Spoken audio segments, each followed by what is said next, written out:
მოგესალმებით, დავიწყოთ ბიზნეს ინსაიდერი, კლავიდებურად ეკონომიკისა და ბიზნესის მთავარი სიახლეები იქნება ჩვენთან და ახლა ამ კვირის განმავლობაში ჩვენ როგორც უკვე ვატყობთ, საკმაოდ დატვირთული გვაქვს ეკონომიკის და ბიზნესის სიახლეები, ძალიან ბევრი მიმართულებით, ძალიან ბევრი ადგილობრივი თუ საერთაშორისო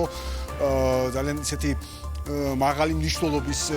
ღონისძიება იყრის თავს ერთად ამ კვირის განმავლობაში, ასე რომ ვრცელი მიმოხილვები იქნება ტრადიციულად საინტერესო სტუმრებთან ერთად, თუმცა ასევე ტრადიციულად ლარის კურსთან დაკავშირებული ინფორმაცია კვლავ გამყარდა დოლართან მიმართებაში ლარის კურსი და მიუხედავად გლობალურ ტურბულენციისა, ჩვენ კვლავ ხედავთ ლარის კურსის სტაბილურობას ამ თვალსაზრისით და ცხადია ეს უპირატესად არის ერთის მხრივ ძალიან სწორი პოლიტიკის შედეგი, რომელიც საქართველოს ეროვნული ბანკის მხრიდან ხორციელდება, მაგრამ ეს არის ჯამში იმ მაკროეკონომიკური პოლიტიკის და მთლიანობაში ეკონომიკური პოლიტიკის შედეგი, რომელიც საქართველოს მთავრობის მხრიდან ხორციელდება, გამომდინარე იქიდან, რომ ჩვენ ვხედავთ საქართველოს ეკონომიკური ზრდის მაღალ მაჩვენებლებს და ამ ზრდის ძირითად ფაქტორს, რომელიც არის დივერსიფიცირებულობა და არა ერთ რომელიმე მიმართულებაზე დამოკიდებულება. Სამაგიეროდ, როცა კურსის გამყარებაზე ვსაუბრობთ, არ უნდა დაგვავიწყდეს ამ შემთხვევაში კურსის გამყარება უპირატესად განპირობებულებს სწორედ ფუნდამენტური ფაქტორების სიმყარით და შესაბამისად არც ერთი ფუნდამენტური ფაქტორი კურსზე ნეგატიურ გავლენას ახლა და ამ პერიოდში გავლენას არ ახდენს და გუშინდელი დღის უმნიშვნელოვანესი ინფორმაცია, რომელსაც ჩვენ ვეცნობოდით, შეეხებოდა სწორედ ევროპარლამენტის და ევროსაბჭოს გადაწყვეტილება შავი ზღვის წყალქვეშა კაბელის პროექტის ორმხრივ ინტერესის პროექტის სტატუსის მინიჭებასთან დაკავშირებით. დიახ,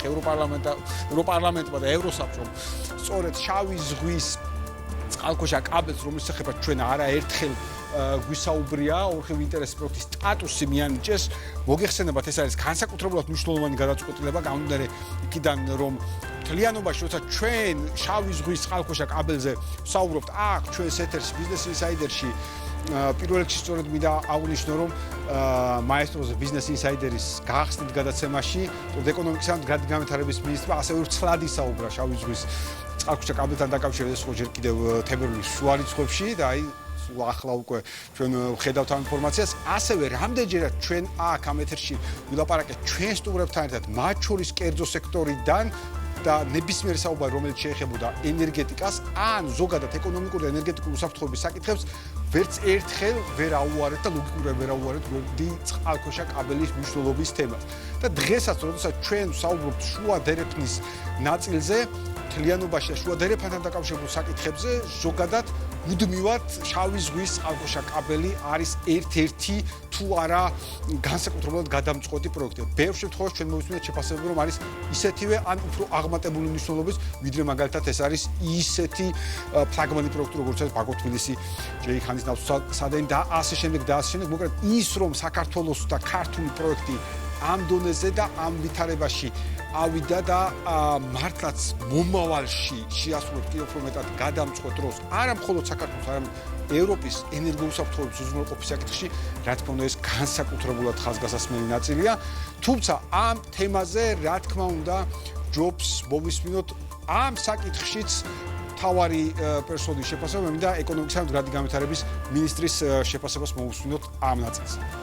შავი ზღვის წყალქვეშა კაბელი უმნიშვნელოვანესი ქართული ინიციატივაა, რომელიც მოემსახურება ჩვენი ქვეყნის ეროვნულ ინტერესებს. წყალქვეშა კაბელის მშენებლობა სტრატეგიული მნიშვნელობა აქვს ჩვენი ქვეყნისთვის, ჩვენი ენერგეტიკული სექტორის გაძლიერებისთვის და საექსპორტო პოტენციალის ზრდისთვის. შავი ზღვის წყალქვეშა კაბელი ერთის მხრივ, რა თქმა უნდა, უზრუნველყოფს საქართველოში გენერირებული ელექტროენერგიის ექსპორტს ევროკავშირში, მაგრამ ამასთანავე ის გააძლიერებს ევროკავშირის ენერგო უსაფრთხოებას და ენერგო დამოუკიდებლობას. ისევე როგორც ძალიან მნიშვნელოვანი და დიდ ბიძგს მისცემს ზოგადად სამხრეთ კავკასიის ენერგეტიკულ სექტორს. სწორედ ამის დასტურია ევროპარლამენტისა და ევროსაბჭოს გადაწყვეტილება, რომ მიენიჭა შავი ზღვის წყალქვეშა კაბელს PMI სტატუსი, რაც კიდევ ერთხელ ადასტურებს შავი ზღვის წყალქვეშა კაბელის სტრატეგიულ მნიშვნელობას, არა მხოლოდ ჩვენი ქვეყნისა და სამხრეთ კავკასიისთვის, არამედ ევროკავშირისთვისაც.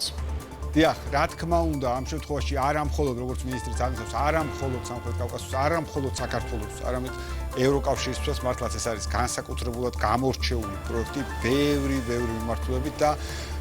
მე ვთქვი, რომ ჩვენ ფაქტიურად ყველა გადაცემა, რომელიც ენერგეტიკულ პოლიტიკას ან ეკონომიკურ პოლიტიკას, ეკონომიკურ უსაფრთხოებას შეეხებოდა შავი ზღვის კაბელთან დაკავშირებით ვისაუბრეთ, მაგრამ აქვე რომ არ დავაანონსო, ასეც იქნება, რომ შემდგომი გადაცემების ერთი დიდი ნაწილი, რა თქმა უნდა, ამ საკითხებს შეეხება და მათ შორის აქვე აღნიშნავ, რომ ამ კვირის განმავლობაშიც დღესაც კვირის ბოლოსაც, თქვათ ბოლომდე წინათ არ დავაანონსებ ამ ღონისძიებას, მაგრამ იქნება დატვირთული ენერგეტიკულ თემებზე დისკუსიებიც, რომელსაც რა თქმა უნდა ჩვენს შემდგომ ეთერებში აქ ბიზნეს ინსაიდერში კიდევ უფრო ვცლად გავშლით. ამასობაში საინტერესო პროცესები მიმდინარეობს გლობალურად, როგორც უკვე აღნიშნა, ეს კვირა დატვირთულია როგორც ადგილობრივი მნიშვნელოვანი ღონისძიებებით, ისე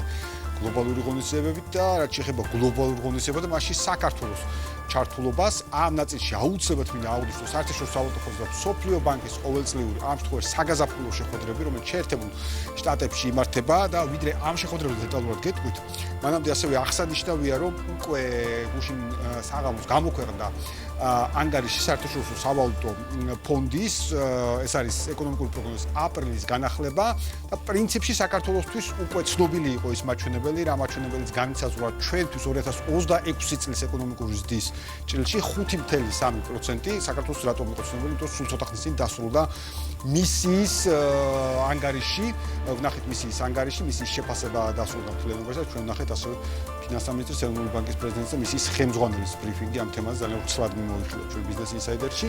და ახლა სწორედ ეს მაჩვენებლები აისახა უკვე კონკრეტულად უკვე იძებნება საერთაშორისო სავალუტო ფონდის პროგნოზზე განახლებული მაჩვენებელი ახლა უკვე დღეიდან მათ შორის გუშინ საღამოდან შეგვიძლია ინფორმაციის ნახვა და შეგვიძლია დღესაც ცხადია ნახვა ამ ნაწილში, თუმცა უფრო სრული ანგარიში, როგორც ასევე ამავე ინფორმაციიდან ვიტყულებთ 30 აპრილისთვის იქნება ხელმისაწვდომი უფრო ცელი დეტალური ნაწილი, მაგრამ კიდევ ერთხელ საქართველოსთან დაკავშირებით ალბათ მნიშვნელოვანი ცვლილებები აქ არ გვექნება, ვინაიდან ცოტა ხნის წინ უკვე ვნახეთ მისიის შეფასება, მაგრამ ამავდროულად უნდა გავითვალისწინოთ ასევე მნიშვნელოვანი ფაქტი, რომ ახლა სწორედ შეერთებულ შტატებში იმყოფება და იმყოფებიან საქართველოს ფინანსთა მინისტრი, საქართველოს ეროვნული ბანკის პრეზიდენტი შესაბამის დელეგაციასთან ერთად, რომლებიც სწორედ საერთაშორისო სავალუტო ფონდის და მსოფლიო ბანკის ყოველწლიური შეხვედრების საგაზაფხულო შეხვედრების ფარგლებში მართავენ ასევე სხვა ტიპის შეხვედრებს, როგორც თვითონ მსოფლიო ბანკის და საერთაშორისო სავალუტო ფონდის ხელმძღვანელებთან, ასევე ძალიან აქტიური შეხვედრები იმართება ინვესტორებთან. აქ ორ მხრივად არის ყოველთვის მსგავს ტიპის შეხვედრები და შეგახსენებთ, რომ წელიწადში ორჯერ იმართება მსოფლიო ბანკის და საერთაშორისო სავალუტო ფონდის ყოველწლიური შეხვედრები, ეს არის საგაზაფხულო და შემოდგომის შეხვედრები და ამ ჭრილში კიდევ ერთხელ გარდა საერთაშორისო საფინანსო ინსტიტუტების, აი ამ ორი ფლაგმანი საერთაშორისო საფინანსო ინსტიტუტების ხელმძღვანელებთან შეხვედრებისა ძალიან დიდი მნიშვნელობა აქვს ამ შეხვედრებზე მონაწილე და ჩართული უმსხვილესი ინვესტორებთან შეხვედრებს და სწორედ ამ ნაწილსაც ბუნებრივია ახლაც დარწმუნებული ვარ ძალიან წარმატებულად ნაყოფიერად გამოიყენებს საქართველოს დელეგაცია და ჩვენ შეგვიძლია სწორედ პირველი შეფასებები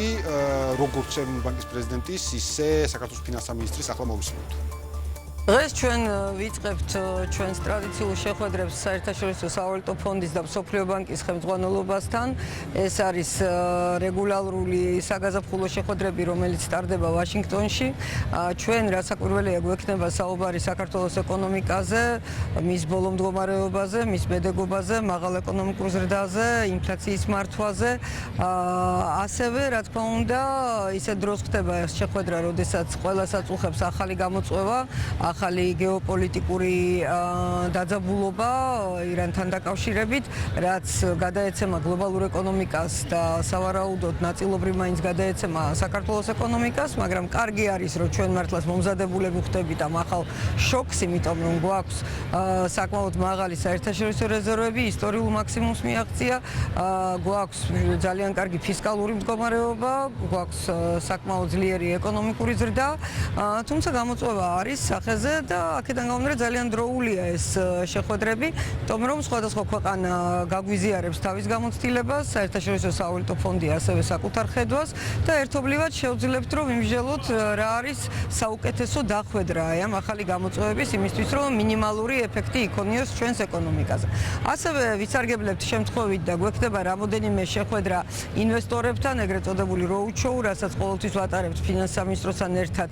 როდესაც კი გვიწევს საერთაშორისო პლატფორმაზე ყოფნა, მოუყვებით საქართველოს ეკონომიკაზე. ეს ის ინვესტორებია, ვინც გლობალური ინვესტორები, დიდი ფონდები, ვინც უკვე წარმოდგენილია ჩვენს ბაზარზე,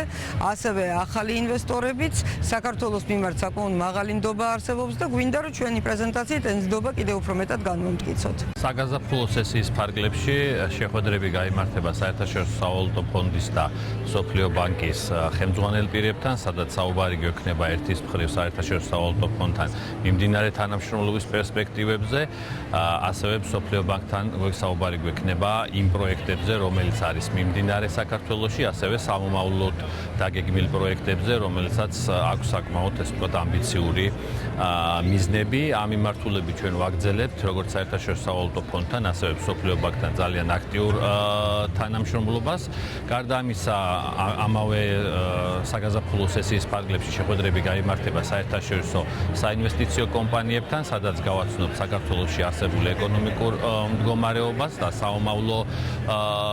პროგნოზებს. ამასთან დაკავშირებით შეგვიძლია ვთქვათ, რომ ძალიან აქტიური არის საერთაშორისო საინვესტიციო კომპანიები საქართველოს ეკონომიკასთან მიმართებაში. მათ აქვს საკმაოდ დიდი დაინტერესება, რაც გამოჩნდა ასევე უახლოესი ევრობონდის გამოშვებისას, ასევე დიდი დაინტერესება გამოჩნდა ადგილობრივი ფასიანი ქაღალდების გამოშვების